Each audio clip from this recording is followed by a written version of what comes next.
ಇದ್ರಲ್ಲ ಇನ್ನೂ ಚೆನ್ನಾಗಿ ಓದ್ಕೊಬೋದು ಸರ್. ಓದಿದೆ ಸರ್, ಅಷ್ಟು KPSC ಅಷ್ಟು ಈಸಿ ಇಲ್ಲ ಸರ್. ಅದು KPSC ಎಕ್ಸಾಮ್ ಕ್ವಶನ್ ಪೇಪರು ಅಷ್ಟು ಈಸಿ ಇರಲ್ಲ ಸರ್. ಈಗ ಈದಿತ್ತಲ್ಲ ಏನು ಸರ್? ಯೋಚನೆ ಮಾಡಿ ಇಂಗ್ಲೀಷ್ ಮಾಡಿದ್ರೆ 100% ಟೈಮ್ ಡೆಡಿಕೇಟ್ ಮಾಡಿಲ್ಲ ಸರ್. ಅಷ್ಟು ಹೇಳಬೇಕಂದ್ರೆ ಟೈಮ್ ವೇಸ್ಟ್ ಮಾಡಿದೆ ಸರ್.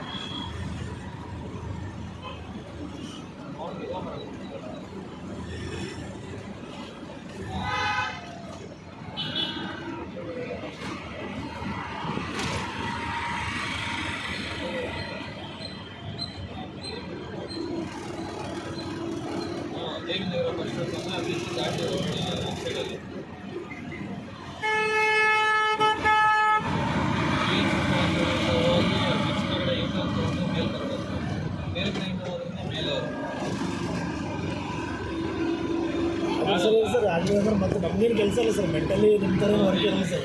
ಮತ್ತೆ ಹೋಗ್ತೀವಿ ಸರ್. ಮಗುನೇ ಸಿಗ್ತೈತಲ್ಲ ಇಲ್ಲಿ ಫ್ರೀ ಮತ್ತು ರಿಟರ್ನ್ ಹೋಗ್ಬಿಟ್ರೆ ಇಲ್ಲಿ ಫ್ರೀ ಇರುವಂಗೆ ಅಲ್ಲೂ ಇರ್ತೀವಿ ಫ್ರೀ ಸರ್. ಅಷ್ಟೇ ಅಂದ್ರೆ ಸ್ವಲ್ಪ ಇಲ್ಲಿ ಜಾಸ್ತಿ ಫ್ರೀ ಅಂದರೆ ನಿಮಗೆ ಬಿಟ್ಟಿದ ಮೇಲೆ ವರ್ಕ್ ಇರಲ್ಲ ಸರ್. ಸೊ ಹೇಗಿರ್ತೈತಿ ಅಲ್ಲಿ ಏನಿಲ್ಲ ಸರ್. ಅಲ್ಲಿ ಏನಾದರೂ ಇತ್ತು ಅಂದರೆ ಇದು